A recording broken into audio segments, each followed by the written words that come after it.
The most dangerous mistake a person can make is believing they already know who stands in front of them. The flashing red and blue lights painted long streaks across the empty highway just outside Richmond, Virginia, turning an ordinary Tuesday morning into the kind of moment that would later be replayed thousands of times by investigators, reporters, and people searching for answers. At first, no one thought anything about the traffic stop looked unusual. Cars slowed as they passed, drivers glanced through their windshields, and then continued on with their day, assuming they were witnessing another routine police encounter. Officer Ryan Carter certainly believed that was exactly what it was.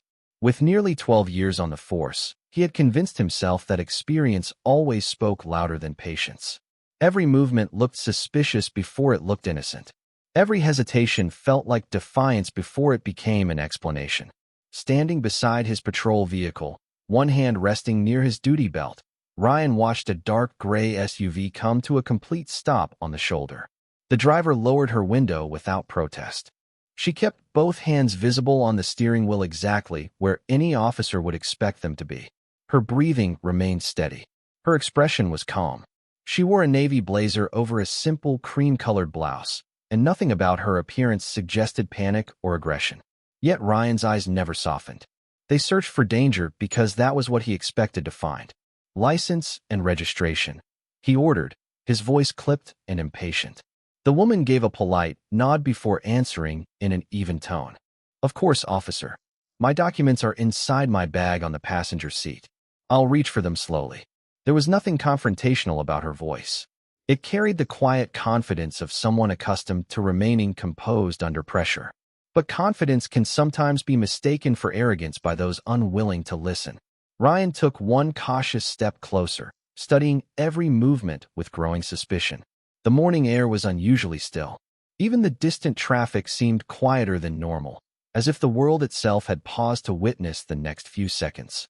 Nearby, another driver slowed almost to a stop, sensing that something about the exchange felt different. Inside the SUV, the woman moved exactly as she had promised, slowly turning toward the passenger seat while keeping her motions deliberate and controlled. She had spent an entire career making disciplined decisions under intense pressure. Remaining calm was second nature to her. Unfortunately, calmness is not always enough to overcome someone else's assumptions. Ryan's pulse quickened. His breathing became shorter. In his mind, uncertainty transformed into certainty with alarming speed. Commands grew louder. Tension filled the space between them. Then, in a single irreversible instant, the peaceful morning shattered under the weight of one terrible decision. The silence that followed felt heavier than any siren. For several endless seconds, no one moved. The woman remained on the pavement as first responders rushed toward her, determined to preserve life, while confusion spread across the scene. Ryan stood frozen, trying to understand how an ordinary traffic stop had unraveled so quickly. What he still didn't know, what none of the bystanders could possibly imagine, was that the woman whose quiet dignity never wavered was Colonel Danielle Brooks of the United States Army. And before this day was over, the truth about those few unforgettable minutes would reach far beyond a single highway and force an entire system to confront the cost of rushing to judgment. 27 minutes earlier, the morning had begun with the kind of quiet order that Colonel Danielle Brooks appreciated most. The first light of day stretched across Fort Gregg Adams as rows of American flags moved gently in the summer breeze, and the familiar sounds of military life blended into a steady rhythm of discipline and purpose. Danielle stepped out of headquarters carrying a slim leather portfolio instead of the heavy field pack she had worn for so many years during overseas assignments. She checked her watch, nodded politely to a young lieutenant crossing the parking lot, and walked toward her dark gray sport utility vehicle with the calm confidence of someone who never needed to announce her rank. To the soldiers who greeted her that morning, she was respected not because of the silver eagle on her uniform during official ceremonies, but because she remembered names, listened before speaking, and believed that real leadership was measured by the people you lifted rather than the authority you carried. Today she was traveling to the Pentagon for a closed meeting involving military readiness, leadership accountability, and cooperation between federal agencies and local institutions. The briefing had taken months to prepare, and only a small number of senior officers even knew it was taking place. Danielle preferred it that way. She believed important work rarely required attention. Before starting the engine, she called her younger brother Marcus, who laughed as he reminded her not to skip lunch again during another marathon meeting. She smiled, promised she would actually eat this time, and ended the call with the warmth of someone whose greatest pride had always been her family rather than her decorations. On the passenger seat rested nothing more remarkable than a notebook, a travel mug filled with black coffee, and a neatly organized leather bag containing official identification, meeting documents, and personal belongings. There were no flashing symbols of authority, no visible military insignia, nothing that would immediately separate her from thousands of other Americans driving to work that morning. As she merged onto Interstate 95, the traffic remained light. Families headed toward school, delivery trucks followed predictable routes, and morning radio hosts joked about the weather forecast calling for another humid Virginia afternoon. Danielle listened only briefly before switching the radio off, choosing silence instead. She often used long drives to think through difficult decisions, replay conversations with younger officers she mentored, and remind herself that every position of authority carried an obligation to earn trust every single day. Several miles ahead, another patrol vehicle entered the highway from a side road. Officer Ryan Carter had already spent the early part of his shift responding to minor traffic violations and listening to routine dispatch calls. Nothing suggested that his day would become anything other than ordinary. Fate, however, often hides inside moments that appear completely unremarkable. Danielle maintained the speed limit, signaled carefully before changing lanes, and continued toward Washington without the slightest hint that someone had already begun watching her vehicle through a windshield several hundred yards behind. Neither of them knew their paths were about to intersect. One carried years of discipline shaped by service. The other carried assumptions that would soon be tested in ways neither man nor woman could have imagined. Officer Ryan Carter had built a reputation inside the department for trusting his instincts above everything else. Fellow officers often described him as confident, decisive, and willing to act before hesitation could become danger. Ryan accepted those compliments without questioning whether confidence and certainty were always the same thing. Years of routine patrols had shaped the way he looked at every traffic stop. Instead of seeing individuals, he saw possibilities. Instead of beginning with questions, he often began with conclusions. That Tuesday morning had already tested his patience. A minor collision had backed up traffic before sunrise. A reckless driver had argued over a speeding citation. Dispatch continued sending one routine call after another, leaving him increasingly frustrated. By the time he returned to the interstate, Ryan was eager for a quiet hour. Instead, his attention settled on Danielle's sport utility vehicle as it moved steadily through the center lane. Nothing about her driving violated the law in any meaningful way. She signaled properly, maintained a consistent speed, and left generous space between vehicles. Even so, Ryan convinced himself that something felt unusual. Perhaps it was simply the way she remained focused without glancing into her mirrors every few seconds like many nervous drivers did. Perhaps it was nothing more than his own growing fatigue. Whatever the reason, he pulled behind her and watched for another mile before activating his emergency lights. Danielle immediately acknowledged the signal, slowed gradually, and guided her vehicle safely onto the shoulder. She turned off the engine, lowered the driver's side window, and placed both hands where they could be clearly seen. Every movement reflected years of discipline. She understood that remaining calm often helped reduce unnecessary tension during official encounters. As Ryan approached, she greeted him with quiet respect. "Good morning, officer." Her voice carried neither fear nor irritation. It was simply courteous. Ryan returned the greeting with a brief nod before requesting her driver's license and vehicle registration. Danielle answered carefully. "Certainly. My identification is inside my leather bag on the passenger seat. I will reach for it slowly if that is all right with you." For a brief moment, the conversation could still have remained completely ordinary. A passing truck created a gust of warm air that rustled the tall grass along the shoulder. Somewhere farther down the highway, another patrol unit acknowledged a dispatch call over the radio. Life continued moving around them as if this stop were no different from countless others taking place across America that morning. Danielle waited patiently for Ryan's response before moving even an inch. She had spent decades teaching young officers under her command that communication prevented misunderstanding and that respect could often calm uncertainty before it became conflict. She believed the same principle applied here. Ryan, however, studied her with growing suspicion. Instead of hearing cooperation, he heard hesitation. Instead of recognizing composure, he interpreted control. Tiny misunderstandings began stacking upon one another like pieces of a puzzle, leading toward the wrong picture.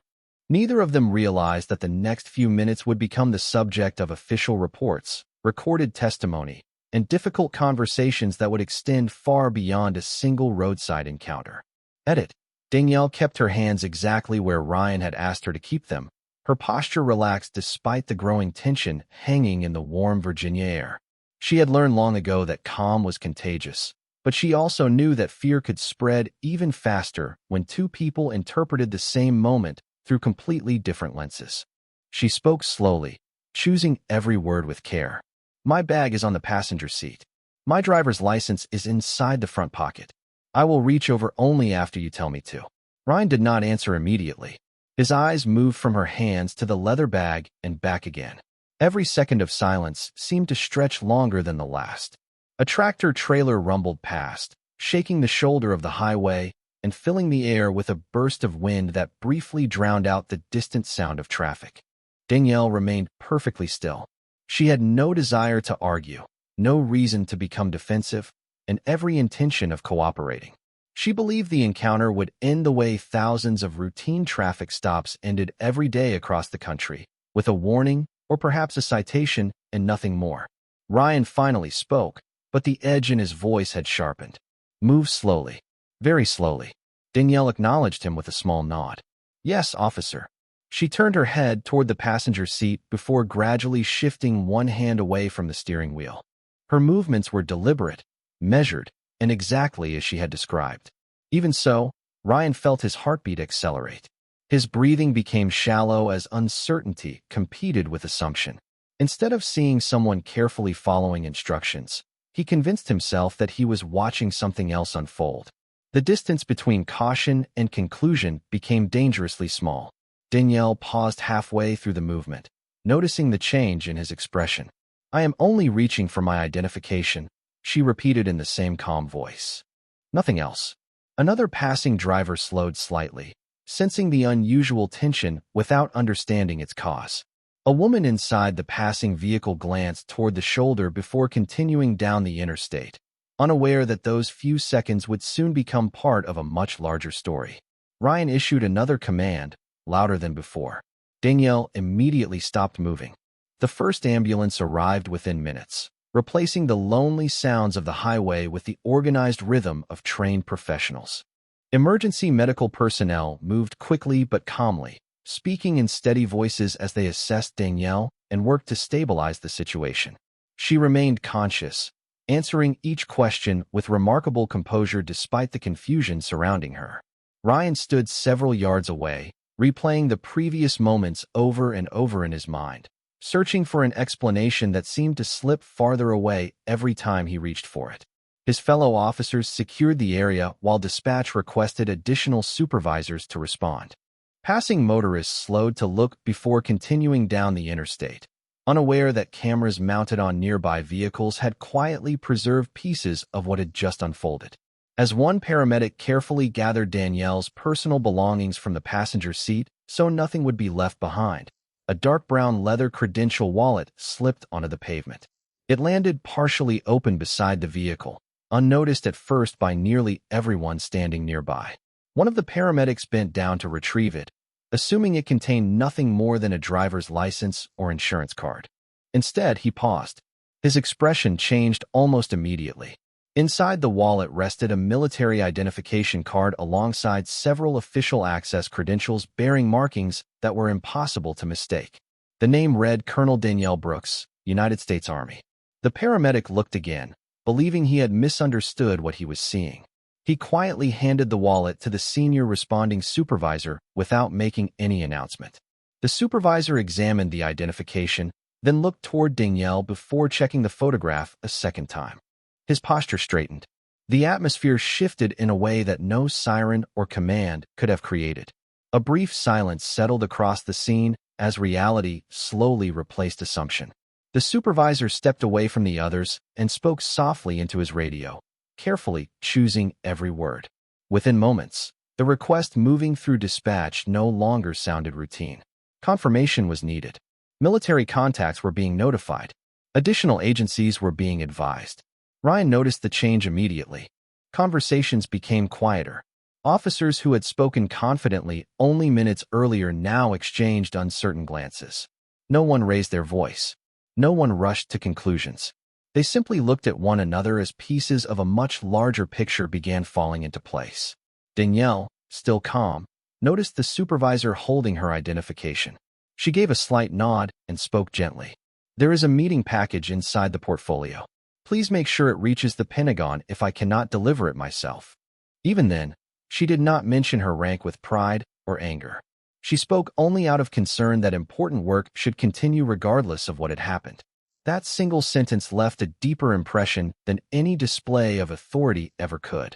Ryan felt a knot tighten in his stomach as he watched the supervisor handle the credential wallet with unmistakable care. Questions he had never considered suddenly demanded answers. Who was this woman really? Why had she remained so calm from beginning to end? And why did everyone around him suddenly seem to understand something that he had completely failed to see? The highway looked exactly the same as it had an hour earlier, but nothing about that morning would ever be ordinary again. The confirmation arrived less than 10 minutes later. A secure military liaison answered the supervisor's verification request with a level of urgency that immediately changed the tone of every conversation taking place along the shoulder of the interstate. There was no uncertainty, no hesitation. Colonel Danielle Brooks was exactly who her credentials identified her to be. She was a highly respected United States Army officer with more than 2 decades of distinguished service, multiple overseas deployments, and an active leadership role in strategic operations. But the information did not stop there. As additional details were quietly shared through official channels, another truth began to emerge. Danielle had not simply been traveling to another routine meeting. She had been scheduled to participate in a high-level interagency briefing involving senior military leaders, federal officials, and specialists examining cooperation between the armed forces and civilian law enforcement. Her experience in leadership, crisis management, and professional accountability had earned her a place at the table because she believed trust between institutions could only exist when responsibility outweighed authority. Ironically, while that meeting was preparing to discuss accountability, accountability itself had suddenly become unavoidable on the side of a Virginia highway. Ryan watched the expressions around him change one by one. The same supervisor who had spoken with firm confidence earlier now answered every radio transmission with measured precision. Officers who had casually discussed paperwork only moments before now avoided speculation altogether. Everyone understood that every statement, every body camera recording, every dashboard camera angle, and every witness account would matter. The scene was no longer defined by assumptions. It was now defined by facts waiting to be assembled. Danielle remained remarkably composed as medical personnel prepared her for transport. When one paramedic apologized for the confusion surrounding the incident, she offered a faint but sincere smile. "Please do not apologize for something you did not do," she said gently. "Just take care of everyone who needs help today." Even in that difficult moment, her attention reached beyond herself. Those words stayed with several first responders long after the ambulance doors closed. Ryan heard them too, and they settled heavily in his mind. He had expected anger. He had prepared himself for accusations. Instead, he witnessed dignity that made his own certainty feel increasingly fragile. Then another unexpected visitor arrived. Lieutenant Colonel Michael Reyes from a nearby Army installation reached the scene after being notified through military channels. He approached quietly, identified himself, and accepted Danielle's portfolio from the supervisor. Opening it only enough to verify its contents, he found briefing documents, official correspondence, and a schedule confirming that the Pentagon meeting had been expecting Colonel Brooks within the hour. He closed the portfolio without another word, his expression reflecting both professional concern and profound disappointment. Looking toward the assembled officers, he spoke calmly. "Colonel Brooks has dedicated her career to serving this country. She has always believed that respect begins before rank is ever introduced. No one answered. They did not need to. The silence carried more weight than any argument could have. Ryan lowered his eyes toward the pavement, finally realizing that the greatest mistake of the morning had not begun with a single decision. It had begun much earlier, in the quiet moment when he believed he already knew everything about a stranger before allowing the truth the chance to speak. By early afternoon, the quiet stretch of interstate had become one of the most carefully documented locations in the state. Investigators from internal affairs arrived alongside state police supervisors, while military representatives coordinated respectfully with civilian authorities. No one spoke in rushed conclusions anymore. Every question was asked twice. Every answer was verified. Every minute recorded by dashboard cameras, body cameras, highway traffic cameras, and passing motorists was carefully preserved before anyone attempted to explain what had happened. Inside a nearby command center, technicians synchronized multiple video angles into a single timeline. One screen showed Danielle bringing her vehicle safely to the shoulder. Another captured Ryan approaching from behind. A third camera from a commercial truck revealed the encounter from several hundred feet away. Piece by piece, the scattered fragments of that morning began fitting together with remarkable clarity. There were no dramatic surprises hidden inside the recordings, only small moments that suddenly carried enormous importance. Danielle's hands remained visible exactly as instructed. Her voice stayed calm throughout the encounter. She clearly announced every movement before making it. She paused whenever new instructions were given. The evidence reflected discipline rather than confrontation. Investigators replayed those moments repeatedly, not because they were confusing, but because they demonstrated how quickly perception and reality could drift apart. At the regional hospital, Danielle received visits from senior military officials and medical staff who quietly admired the grace with which she continued treating everyone around her. When a nurse apologized for the number of interviews she would likely have to endure, Danielle smiled gently. If the truth helps prevent this from happening again, then every conversation is worth having. Her words spread through the hospital almost as quickly as the news itself. They reminded people that genuine leadership often sounded remarkably ordinary. Meanwhile, Ryan sat alone in a conference room at the department headquarters after being placed on administrative leave pending a full investigation. His duty belt rested on the table several feet away, untouched. The silence inside the room felt unfamiliar. For the first time in many years, there was no radio transmitting updates, no patrol car waiting outside, no routine call demanding immediate action. There was only time to think. He replayed Danielle's voice in his memory. "I will reach for my identification slowly." The sentence had been simple, respectful, and unmistakably clear. Yet somehow he had heard something entirely different. That realization weighed more heavily than any formal interview ever could.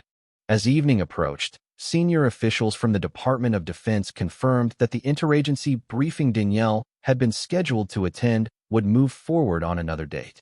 They also announced that one section of the agenda would now include a discussion inspired by that morning's events, focusing on communication, decision-making under stress, and the importance of resisting assumptions during public encounters. Without intending to, Danielle had once again become a teacher. Only this classroom extended far beyond military walls. It reached police academies, leadership seminars, government offices, and living rooms across the country where people would eventually watch the recordings and ask themselves the same uncomfortable question. How many life-changing decisions begin not with facts, but with assumptions that no one ever pauses long enough to challenge? Several weeks later, the formal review reached its conclusion after hundreds of hours of interviews, technical analysis, and independent oversight. The findings did not rely on emotion or public opinion. They relied on evidence, procedure, and the consistent testimony of everyone who had been present that morning. The department announced that Officer Ryan Carter would no longer serve in an active law enforcement capacity, while administrative and legal processes continued according to established policy. The decision was delivered without celebration because no one involved viewed the outcome as a victory. A respected public servant had been seriously harmed. Another public servant had seen his career come to an abrupt end, and an entire community had been reminded how quickly trust could be damaged. Danielle had been invited to speak during the department's leadership forum after recovering sufficiently to return to limited duty. Many expected anger. Others expected a harsh public condemnation. Instead, she walked to the podium with the same quiet confidence that had defined her entire career. Looking across a room filled with officers, military leaders, city officials, and community members, she paused before speaking. Accountability is not the enemy of public service, she said calmly. Accountability is what protects honorable people who dedicate their lives to serving others. The room remained completely silent. She continued by explaining that every profession built on authority carried an equal responsibility to exercise patience, humility, and restraint. She reminded everyone that uniforms, badges, and ranks were never substitutes for character. Respect, she said, should never depend upon discovering someone's title after the fact. It should be the starting point of every human interaction. Ryan listened from the back of the auditorium after receiving permission to attend as part of his professional review process. He did not attempt to defend himself. He did not interrupt. Every sentence Danielle spoke forced him to revisit the assumptions that had quietly shaped his decisions for years without ever being questioned. When the event concluded, he approached her slowly, uncertain whether she would even wish to acknowledge him. Danielle turned toward him before he could speak.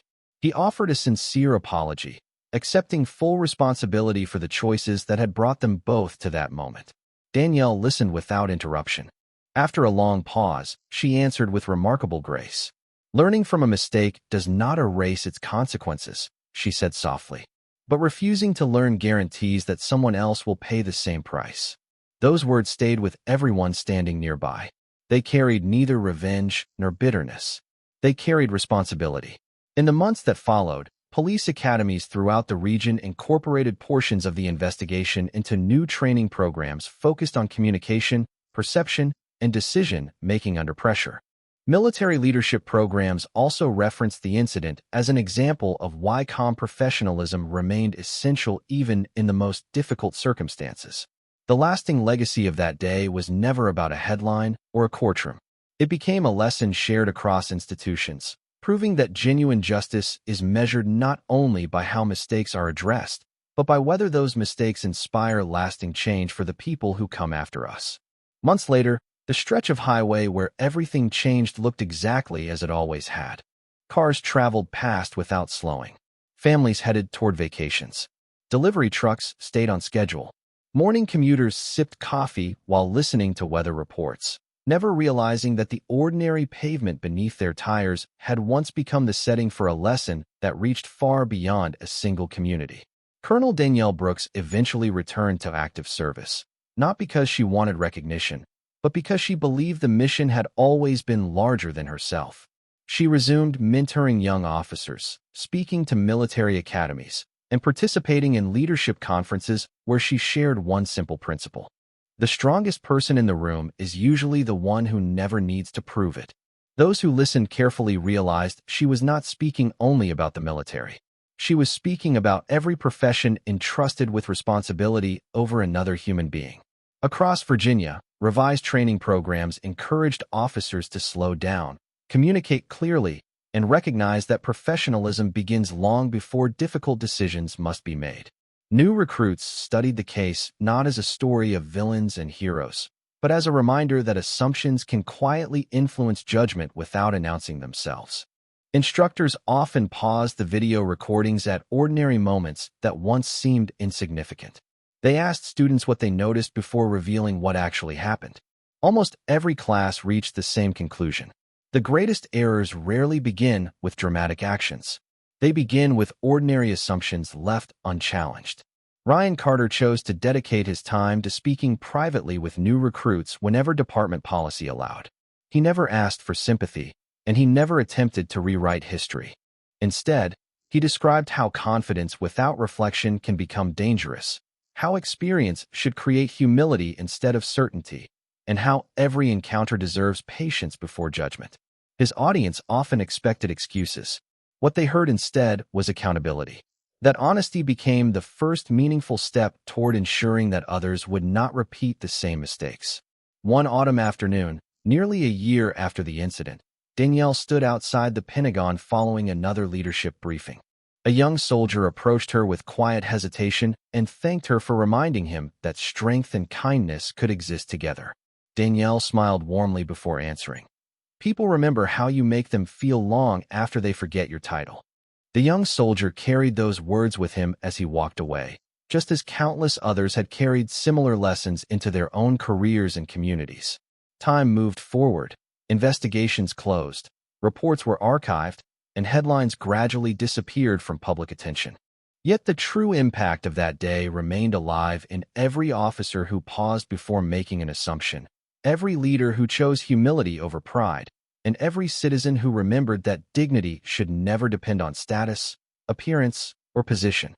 Because in the end, the most powerful badge is not worn on a uniform, the highest rank is not stitched onto a collar, and the greatest authority is not granted by any office.